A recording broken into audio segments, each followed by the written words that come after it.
Hey everybody, welcome to Sex is Medicine. I am your host, Miss Devi Ward Erickson, coming hot and fresh off of that episode of VH1 Couples Retreat. If you haven't seen it yet, you should. You absolutely should. The stars were absolutely amazing. I was amazing. The whole thing was freaking amazing. And it was super, super fun. And you will laugh your booty off. So you should definitely check it out if you haven't already. VH1 Couples Retreat. And here we are tonight. And we are going to continue that joy and that laughter and that healing through pleasure this evening with my wonderful panel of sexperts, my near and dear wonderful students and friends and colleagues. In the upper left-hand corner, left hand for me, is we have the beautiful Sequita Whitfield. Below me to the left is Lucia Vasquez. So if you're watching this on YouTube or the stream, you can see their names in the boxes. But if you're listening, you need to know their names. We have Karen Craig here on the right below me, and we have Rosie Bitts on my upper right-hand corner here. And so you know all these beautiful faces from our monthly episodes of Ask a Sexologist, and we ask you to send in your questions to us so that we can chime in and we can help educate you and enlighten you on how you can have more sexuality, spirituality, pleasure, and personal growth in every area of your life. So tonight we have some wonderful questions that were sent in to our beautiful Lucia.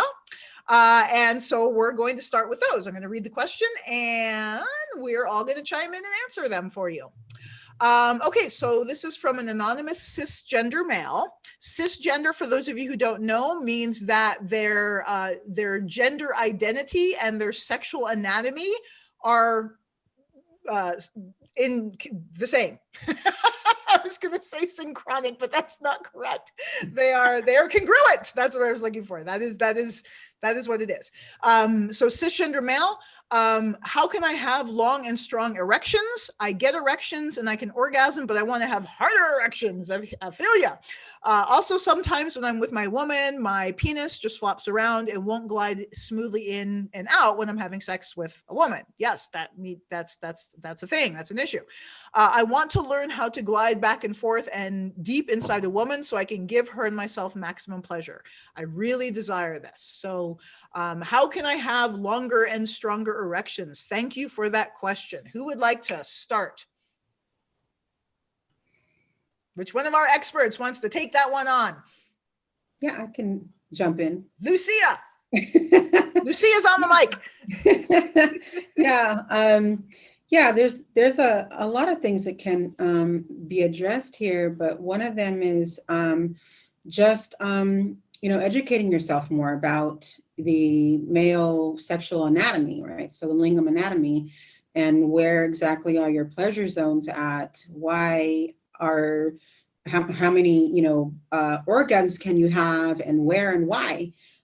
Because then it opens up a little bit more of some awareness and how it all works. You could also go into learning about movement in your pelvic floor. So there's a lot of stagnant energy there that and for all of us in general, because and depending on your age too, there's this tendency to want to just do a thrusting motion, and only just a thrusting motion, so in and out, as opposed to really opening and using the entire pelvic floor in more of a circular, motion. And so the only way to get there is to do some exercises, right? And so there's a wonderful variety of pelvic floor yogic practices that you can learn about so that you can start expanding that area and letting the blood flow. Beautiful. Thank you, Lucia. Who else would like to take a crack at this? How can he have longer and stronger erections? Okay. Go ahead, Sequita. No, I was going to say, and add breath work to his pleasure practices, and learning how to control his breath work and working with those motions will help with the longer and stronger erections as well. Because when men tend to tighten up and hold their breath, and then it's like, okay, I don't, and I'm doing this thing. But if they actually breathe into it, then they're going to last longer and go deeper. So that's all. Good point. So the breath, combining the breath with the movement. Yeah. Yeah. What are you going to say, Rosie? I was just going to say a couple of things. So one of them is like those pelvic floor, like yogic movements, dealing, in our lineage, we deal with the power wind energy. So there's some incredible power wind, which involves the breath and pelvic floor. But also just dance. For goodness sakes, men, please dance, loosen those hips, get some juice in your hips. It's going to help your fucking 100%. Yes. Dancing and fucking. Fucking and dancing. Let's do it. More fucking and more dancing fucking for men. I was going to also mention too, like, what's going on with your erection? Like, are you having an erection that's a hard erection for a long time and then softening a bit? Because I think it's also, we have such a focus on hard cocks all the time. And I want to say there is space for some cocks, for some ebb and flow. Yeah. Yes. Thank you for that. Thank you for that point, Rosie. That's a huge and important point. What are your thoughts, Karen? It's in listening to the question, it sounds like he's having one experience when there's solo play, so when he's masturbating, and another experience when he's actually with a woman. And so I'm wondering if when he's solo, when he's pleasuring himself, whether he's engaged with porn. And if he is, then when he's with a woman and he doesn't have that level of, like stimulation that porn provides, but then there's also, because he's not connecting with his own heart, so his penis, his lingam with his own heart, then there may be a disconnect there. So then when he's with a woman, he's feeling very anxious. Like, it sounds like there may be some performance anxiety or something else going on. And so I would suggest that he really works with practices. And of course, we've got lots of practices for this, but where he's really self-connected so that he can connect with his partner, and also do some practices so that he can dissolve some of that anxiety, that performance anxiety that I think is affecting his erection. Beautiful. Wow. That's awesome. And I concur with everything. Dr. Devi concurs. And the only thing that I would add is just building upon what everyone has shared is that one of the primary treatments for a lack of full erection. So in the Taoist tradition, they talk about there's 4 stages to erection, and hardness is one of them. And so if you are able to achieve hardness and not maintain hardness, it can be indication of a couple things. It can be an indication of weak downward voiding winds, as Rosie was talking about, which could also indicate a lack of blood flow and circulation in the genital and pelvic area. You may want to have your heart checked. One of the first indications of heart disease is impotence. So it doesn't sound like you're at the actual stage of what I would call full impotence, but if you're having difficulty achieving or maintaining a very strong full erection, it could be a circulation issue if we're looking at the level of anatomy only. But I love what Karen shared about the disconnection. Because yes, maybe if you are consuming porn, we don't know this, but if you are masturbating to porn and you are wiring your nervous system to respond to this visual stimulus out here and not the internal stimulus, then when you get into relationship with a partner, when those emotions start to arise, you may be overwhelmed by them, you may be surprised by them, you may not be able to metabolize them or navigate them well. The other thing that I just want to mention as well, because this is an issue that isn't really talked about very often with men and erection, is that your penis is an antenna, and meaning it picks up energy. Like that's not woo-woo. It responds to energy. It picks up energy and it responds to energy. And so the fluctuation of your erection may be an indication of a trauma arising inside of you, or an emotion arising inside of you, like Karen spoke to about, performance anxiety, or maybe you're feeling disconnected, or maybe you're feeling afraid, or maybe you and your partner, aren't really connecting and you're just, trying to fuck through it, so to speak.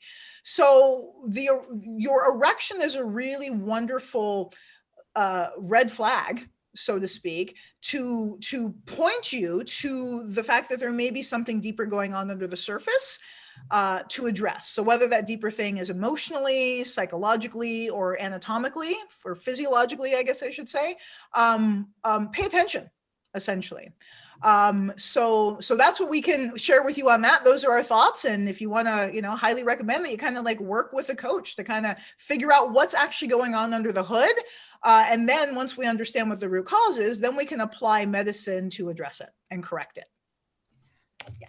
All right. So that's that question. That was a good one. Question number 2. This is another anonymous cisgender male. One thing I'm curious about is healing from circumcision trauma. I'm circumcised and I've actually always liked that fact and feel my lingam is quite nice. However, as I've listened to Devi's podcast and reading her website, I'm curious as to how circumcision trauma might manifest itself.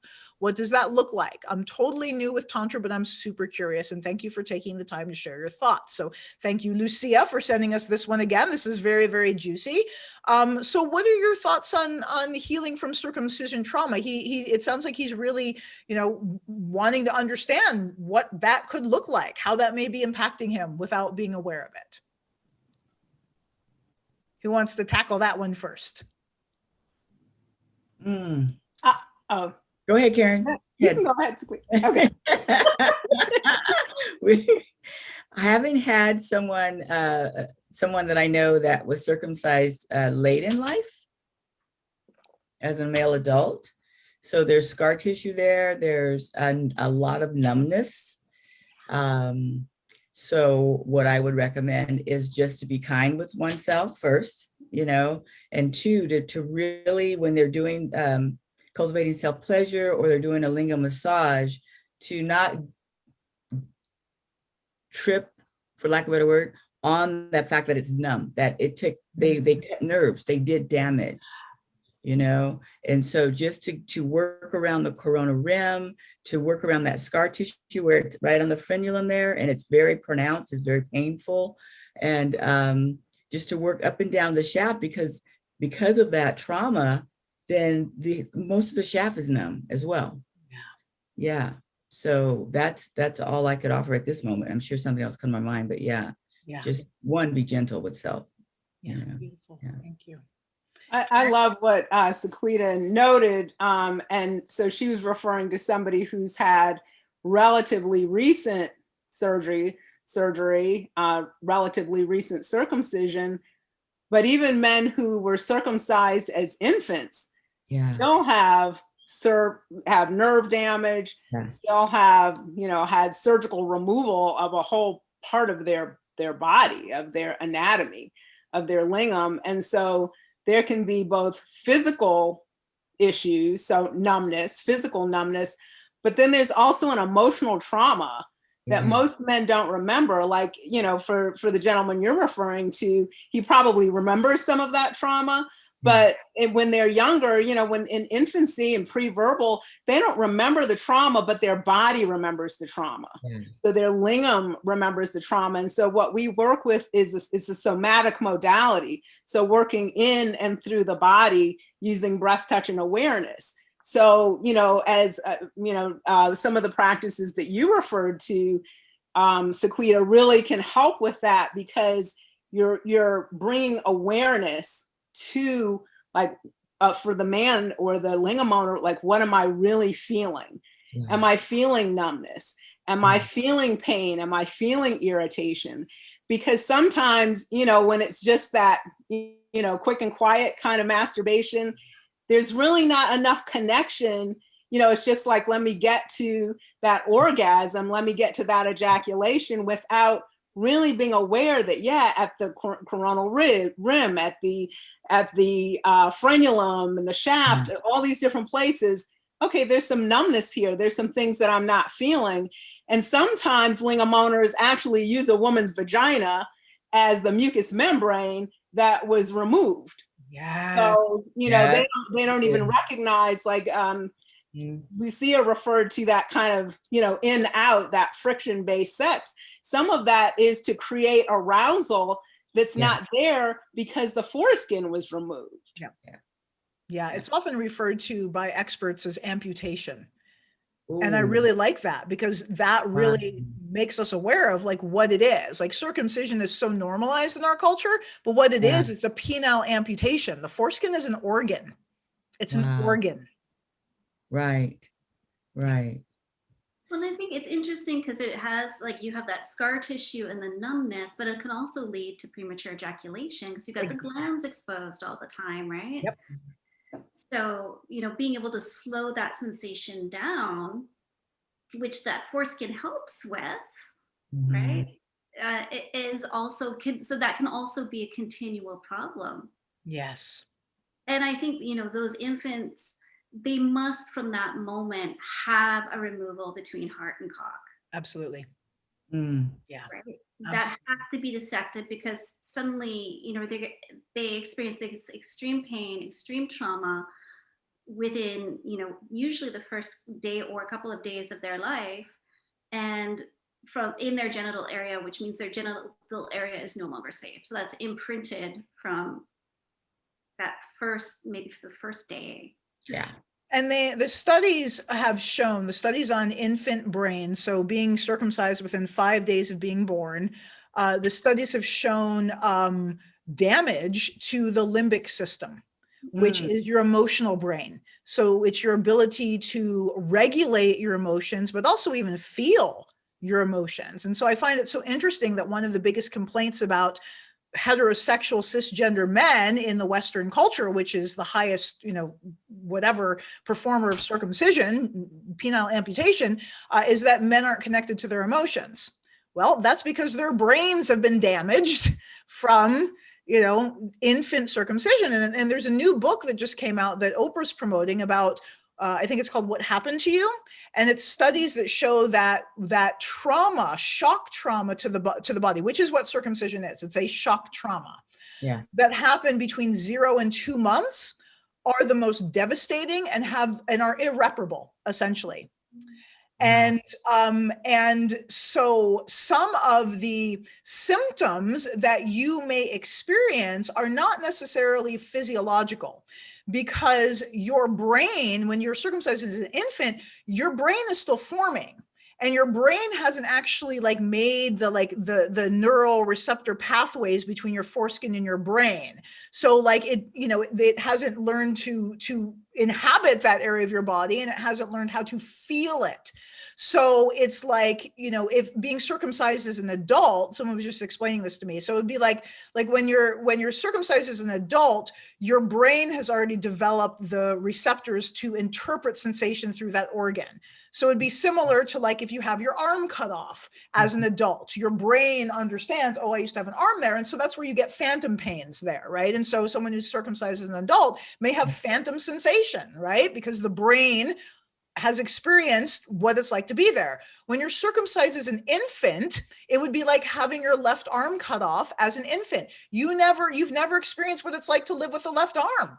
So you have no idea how to relate to that experience because you've never had it. So you're not going to necessarily know like, oh, I'm missing out on something because you've never had it. From the 5 days within being born, you've never had it. So you don't really notice that it's gone. But in terms of the psychological effects of that type of trauma between the ages of 0 and 2 months old, what you will experience is low self-esteem. What you will experience is a feeling of unlovability. What you will experience potentially is insecurity, a deep insecurity. And I mean, that's a profound attachment trauma. So you may have issues and difficulties bonding in your relationships, or maintaining long relationships or healthy relationships. There's more, but those are just some of the symptoms of connection-based trauma, which is exactly what that is. You may feel disassociated or disconnected from your emotions. You may judge other people's emotions because you feel disconnected from your own. You may feel disconnected from your own body. You may develop an addiction to porn or other types of stimulants to disassociate and to numb yourself from the internal agony that you experienced as an infant. And so I think that in the case of circumcision trauma, where I've seen it show up most for men is, yes, the numbness, and I've seen I can't say full restoration. I've seen huge restoration in men who have either practiced lingam massage themselves or had a partner do it with them, go from like, a 2 to a 10 in terms of sensation, 10 being like insanely pleasurable, like recover. So the entire length of their cock from base to tip is a throbbing, pulsing, sensate organ after most of their life being like numb or dull sensation. Like imagine your entire cock from base to tip being just full of bliss, and being able to relax with that level of sensation and not have it, not come, right? Just be able to relax with that type of sensation. So yes, that's hugely important. And the other area that I see it show up in North American men who have been circumcised so much is the emotional unavailability and the inherent sense of lack of self-worth, whether they are admit it or not. There's a core underlying sense of being broken. That's what I have to say about it on my soapbox. Sorry, Lucia. As you can tell, I'm very passionate about this topic. Let's stop traumatizing our men, please. We have enough problems. Yeah, no, I was just going to add, that, and you pointed out a lot of good things there, but, and that's why there can be an increase in anxiety, right? An increase in depression, and you may not even know it's correlated to that. Yes. The numbness is a huge thing. And then inflammation of the opening of the penis. And what I do a lot of hands-on body work, somatic healing.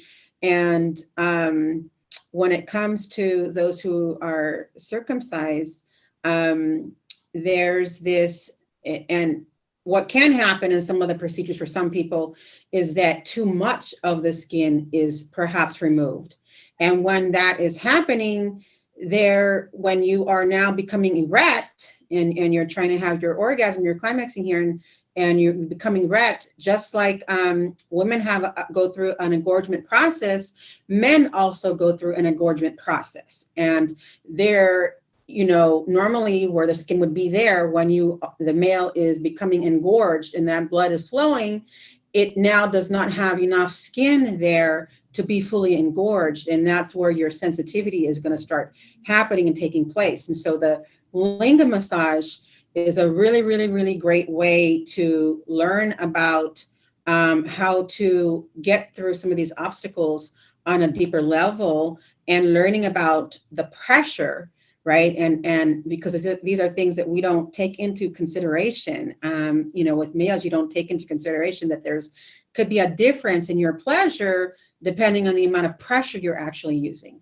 And so once you're starting to get, in becoming aware of learning your pleasure level according to the pressure that you're using and the speed that you're using, you're going to see a lot more pleasure being there for you.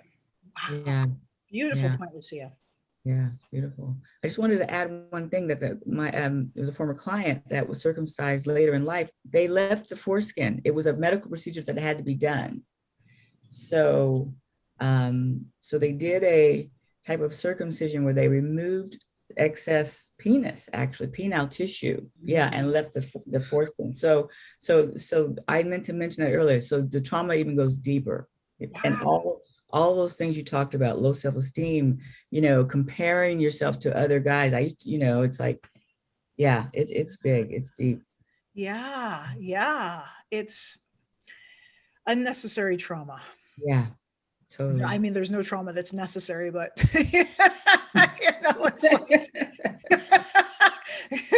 think the trauma that society puts on us is particularly unnecessary.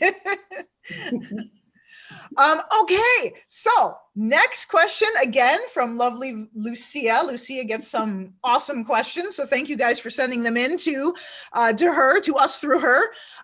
So from another anonymous cisgender male, is it okay to masturbate daily? I have a girlfriend who likes for me to masturbate in front of her every day. So those are kind of two different questions to me. So who would like to go first with breaking this down? You could jump in for that.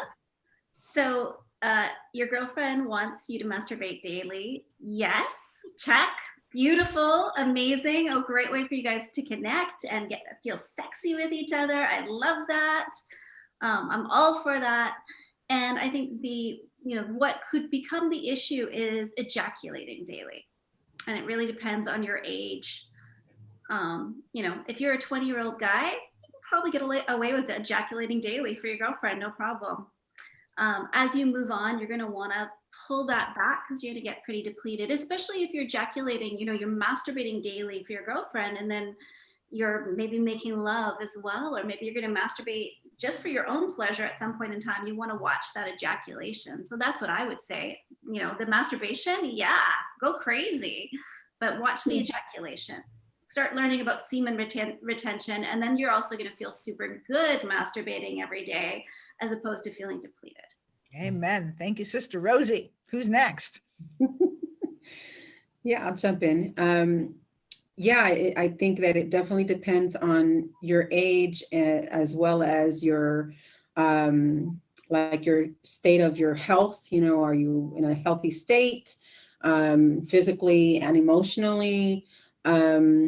If you are falling in the category of being highly depleted, some things to ask yourself to know if you are is if you do you notice if you are really exhausted and tired after ejaculating?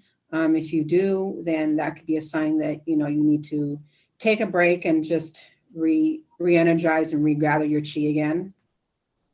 Beautiful. Who else? I think it's interesting that it's like every day with his girlfriend. So I'm kind of wondering, are what's the engagement in terms of actual intercourse, as opposed to just the visuals of watching it. But while watching your partner ejaculate can be, a real turn on, it can also be an issue in the sense that let's say he learned semen retention and he wasn't ejaculating regularly, would the same thrill be there? Yeah. So I'm kind of wondering what the connection is. Is it the ejaculation? Is it actually watching him pleasure himself? Because that can be very instructive, if nothing else.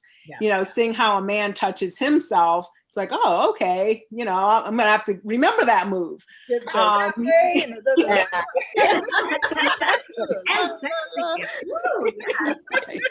But if it's more because of the ejaculation, that can be a real pressure for men, that ejaculating and being, feeling that pressure to ejaculate. And if a man's learning semen retention, he's orgasming, but not necessarily ejaculating. And in that case, a woman has to disconnect from the male ejaculation. Yeah. And we always talk about the man having to disconnect from that, but the woman having to disconnect from that, meaning that he's at a certain point of pleasure. And what does that mean if he's not ejaculating when they're in union? Does she still feel like she may have to disconnect from that being the sign that she's done her job? That is such a good point, Karen, that you bring that up, because I know I remember before Tantra, I was in a relationship with this dude who was not ejaculating, and and he didn't explain it to me. He didn't say anything. I'm just like, we'd make love and he'd be like, okay, I'm done. And I'm like, well, did you have an orgasm? He's like, no. And I'm like, I failed. I'm not a true woman. What's wrong with me? I'm broken. broken. He doesn't like my vagina. It's not good enough, right? Because I had never heard of semen retention before. And he didn't even explain it to me. So guys, if you're going to practice semen retention, please explain what the heck you're doing. That it's not because you don't like our vaginas that you're not ejaculating. There, explain the process to us a little bit. But that was a big thing because we are so trained as cisgender heterosexual women. I mean, I think I'm bisexual. I think some of us on this panel might be bisexual too, but as cisgender women, yes, there we go. Rosie, okay, we got the bisexuals in the house. What's up? Bye, pride, woo woo. But as cisgender women, I'll say that we're so conditioned that the cum shot means success. We've done our job, whether we come or not. Because we live in a patriarchal society, all of our sexual training is about male pleasure. So when he ejaculates, that's the sign of success. I'm a good girlfriend. I made him come, and now we can go to sleep and leave me alone. Stop bothering me. So that's an important piece, and that took me understanding the impact of chronic excessive ejaculation in the bodies of the men that I loved. It took me really grokking that, so to speak, understanding that in order for me to be willing to give up my prize. It also took me having my own squirting orgasms too. Once I was ejaculating, I wasn't attached to his anymore. I was like, you can keep yours. I got my own, I'm good. Just keep the waters coming. I'm good. So that might be a good thing there. Break the addiction to male ejaculation by cultivating female ejaculation. What do you want to share, Sequita? I just concur. I agree with everyone. The thing that came up for me in the question was, is it okay to masturbate daily? What I thought about what Karen was talking about was the porn thing. Yeah. So if they're watching porn, or if that's part of their thing, or what's the backstory? What's the backstory? But other than that, I just agree with everyone else. Definitely. And on the topic of porn, I want to say that like couples watching porn together can be awesome. It can be super healthy and super bonding. And the issue is not porn itself. The issue is the consumption of it, how you use it, right? And you can use porn. You can consume porn in a way that's healthy and beneficial. And you can also consume porn in a way that's destructive, just like everything else, including our freaking iPhones. Okay, guys, this is an addiction right here. So we can have healthy technological consumption, or we can be addicted. So, so porn's no different. Mm-hmm. Okay, so next question. That reminds me. I did just want to make a point also about mutual masturbation, since we're on the topic, because that's just come up on my radar a bit, and that mutual masturbation can be a really healthy and safe way for survivors of sexual trauma to cultivate sexual intimacy with their partners when they don't necessarily want to be penetrated, or they don't necessarily want to penetrate. Sometimes it can be hard, like you may have arousal and desire, but like you're scared of being vulnerable, or you got some wounding or some pain there. So mutual masturbation can be a really beautiful way of connecting sexually with your partner and staying in the safe container of your own body at the same time. And then, also additionally, it has the wonderful benefits of, showing your partner how you like to be touched. And it's hot. I mean, I'm just saying, it's a great way to do foreplay, I mean, there's all kinds of benefits. So I highly recommend mutual masturbation. Really do, for a variety of reasons.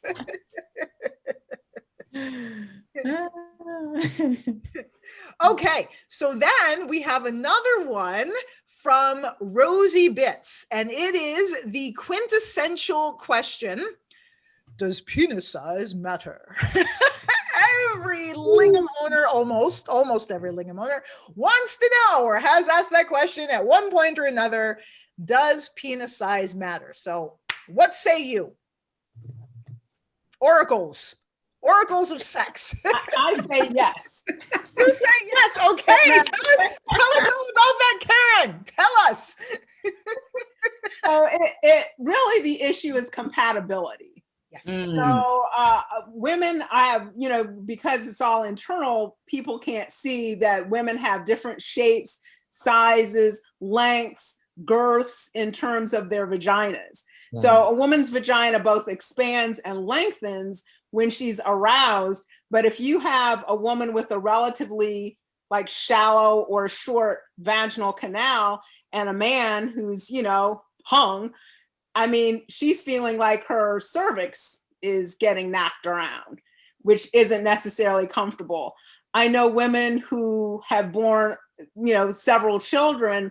And so what they need really is that sense of, so maybe they're a little looser than they were in the beginning. So they need that sense of girth, not so much length, but just that fullness. So, I mean, you know, I know it's popular to say, no, size doesn't matter, but I think it does matter. You know, and there is always that knowing what to do with it. You know, and knowing like what is the best position and all of that given the woman's anatomy. So it doesn't mean that just because there isn't this initial, oh, okay, it fits like a glove, that there's nothing that can be done about it. Like there are all kinds of positions to help couples accommodate those differences. But at the end of the day, I think it does matter.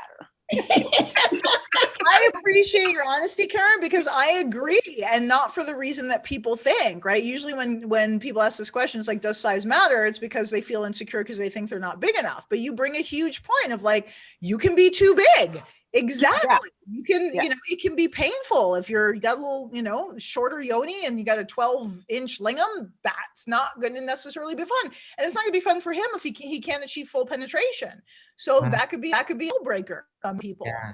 Right. And in terms of a lingam being small, what I will say is, yes, it can matter, but that doesn't necessarily mean it's a deal breaker. And what I've found personally in my own life, but also just seen in general, is engorgement is huge. So meaning our internal engorgement of our engorgement of our internal erectile tissue plays such a huge part in sensation. So if I'm trying to have sex with a man with like a 4-inch penis, which wouldn't be a good size for me, it's a lower end for me, and I'm not engorged, and I'm just going from like kissing and a little bit of petting, and then he puts his penis in, I'm not going to feel a whole lot. So I could be disappointed. But if he gives me a yoni massage and pleasures my yoni for an hour and a half before he penetrates me, he's going to feel like an 8-inch king. Like, seriously. Like, so I would say, like, if you're concerned about your size, dudes, learn how to make her pussy hum. Engorge that erectile tissue and don't penetrate her until she's already wet and dripping and screaming and coming from your tongue and your fingers. Then you can put that cock in there, but wait until then. And then it's going to feel like you're like King Kong.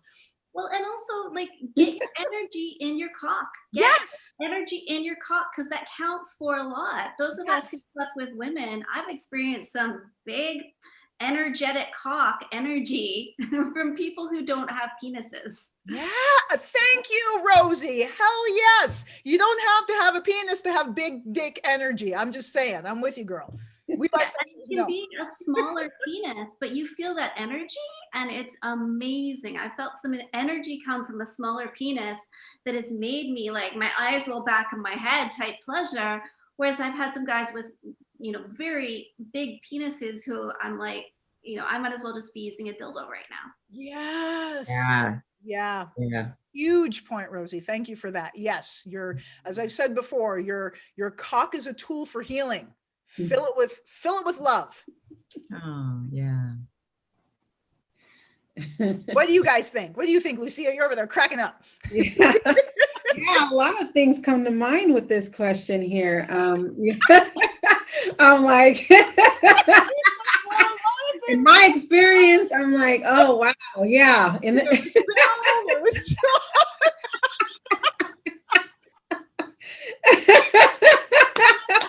Dicks come to mind with Well, yeah, first of all, I have had 6 vaginal deliveries. Wow. First 3 were- Congratulations. Can we wait? Can we pause and praise your pussy? Can we, you have had 6 human lives come out of your vagina. That Yes. is worthy of praise. Wow. Yeah. And the first 3 were pretty much back to back, the first 3. And so, but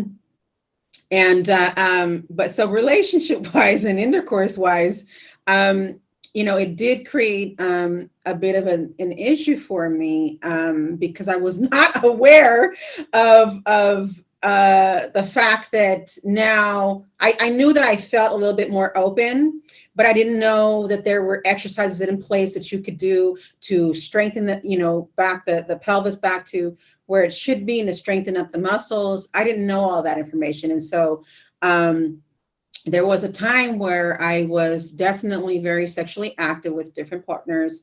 And I basically would try and search for the right one, right? The right one that's going to fit me, because what I noticed was You're like Cinderella. Your vagina's the glass slipper.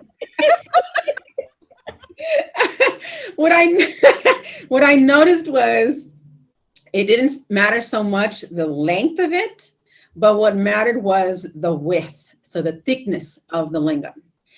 And so I knew, and I kind of narrowed it down to knowing when I took a look at it, right, the lingam, I knew whether or not it was going to be pleasurable for me or not, because I knew, and I kind of started finding out the size that was going to match my intensity or my pressure that is going to be equal to what my yoni was now.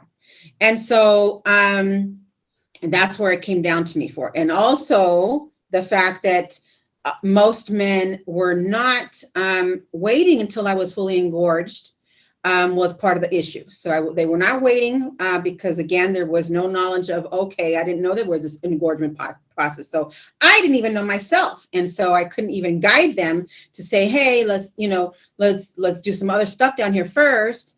And so it was, so I was losing out on that part, right? And it was more of a quicker thing. And so not knowing that piece of it played a huge part. And also, I was going to say, what was I going to mention? I was going to mention something right now. I had it right now and it just went away. I was going to say something about that part of it. But basically, yeah, it does, it does play a important part of becoming educated. So that's what I was going to say. So now that I went through my training, and now that I have gone through a lot of the practices, in my own healing journey here, I now know, and now I have played even more, and being able to understand to wait, right? And when I'm now engorged, now there's a better difference there. And also, oh gosh, and I lost it again. I don't know why. Oh my God. I'm trying to spit out the words and I can't find it. But learning about this material now, yeah, right. Learning about the stuff that I did not know has helped me accomplish a lot more. And knowing that I can learn about using, or I can include the yoni yoga to strengthen my pelvic floor, right? And now it's not so much of an issue where now I know that the thickness or the length, I know that it doesn't matter anymore so much, because now I know that if my vaginal lining is now, I can control that more, right? So now I can squeeze, right? Because they've now become more strengthened, right? And so now I know that I can squeeze and I can match that if I need more pressure, more intensity. Beautiful. Thank you, Lucia. Yes. And so what we don't know is an obstacle to our pleasure. Okay. And we have a few more minutes left. So do you want to say anything to this topic about size mattering, Sequita? really quickly, when I was long ago and far away, when I was like my anyway, college, and I'm tall, I'm 5'10", and I dated this young man who was probably breast height and penis size to match, but it was magical. It was magical. I don't, I think it was like Rosie said, it was the energy that was there, the connection was there, and because I was so young, the engorgement was really, quick. So that was my, and I still think about that and go, wow, that was really interesting, that I had that experience. And then fast forward to being postmenopausal and having to evaluate girth, length, all of that stuff, because I was experiencing penetrative pain. I really had to re-educate become educated about the engorgement process and how important that is. Because like everyone has said, once that engorgement is in place, then I'm able to accommodate the lingam, however it shows up. Beautiful. Yeah. So the overall answer to the question is yes, size matters, but not necessarily for the reasons you think. And it's not the only thing that matters. So Exactly. it's not the deal breaker. I Yeah. would also add to ladies, please, or people who are just dealing with penises, with lingam owners, please be kind. Yes. Right? Like it Yes. still seems to be a fashion that people make fun of lingams and talk about Yeah. size.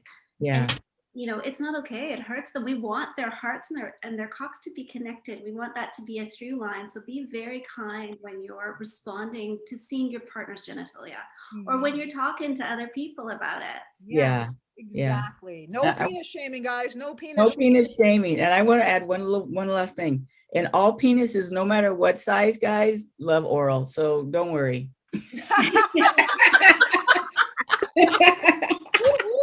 Oral is the Band-Aid. Yep. I got you. All right, my dears. So if people want to work with you and play with you more, how can they get a hold of you? We'll start with Sequita up here in the left-hand box. I will say you can work with Sequita at our school, at the Institute of Authentic Tantra Education, if you want to deep dive into our Tantra Mastery Training Program. She is one of our faculty. But aside from that, how can you work with Sequita? Yeah, you can find me at simplytantra.com, and you can also Google my name and everything will come up, all the YouTubes and the interviews and things like that. So the good stuff. Yay. And how about you, Lucia? Yeah, my website is embodiedelements-wp.com, or you can also just search for my name, and I believe LinkedIn will pop up. Beautiful. How about you, Karen Craig? I too teach Tantra Mastery and certification for the Institute of Authentic Tantra Education, and can also be reached at exploretantra.com. Beautiful. And you, Miss Rosie Bits? Rosiebits.com, so easy to find. And if you just Google Rosie Bits, you'll come up with my YouTube videos and all the social media stuff that I'm on. So it's easy to find. It's all my name. Yay, Rosie Bits. And of course, I am Devi Ward Erickson. You can find me at deviwardtantra.com. And most importantly, the Institute of Authentic Tantra Education, the first and only government accredited school for tantric sexual healing in the world, as far as we know. You can follow me and our institute at Authentic Tantra, and of course my personal handle, Devi Ward Tantra, on Instagram, Twitter, all that fun stuff where you can see lots of pictures of my dog. Yes, so if you want sexy, go to the institute. If you want pictures of my amazing view and my dog, then you can follow me at Devi Ward Tantra. Thank you all for joining us again. If you're new listeners who are tuning in because of the episode, thank you for signing up and for tuning in to Sex is Medicine. And make sure you stay connected. We love hearing from you, and send us your questions, whether you send them to one of these lovely panelists or you send them directly to me at connectedauthentictantra.com. We want to hear from you and we want to answer your questions. So love you guys. Have a beautiful night. We'll see you next week. Bye-bye. Bye.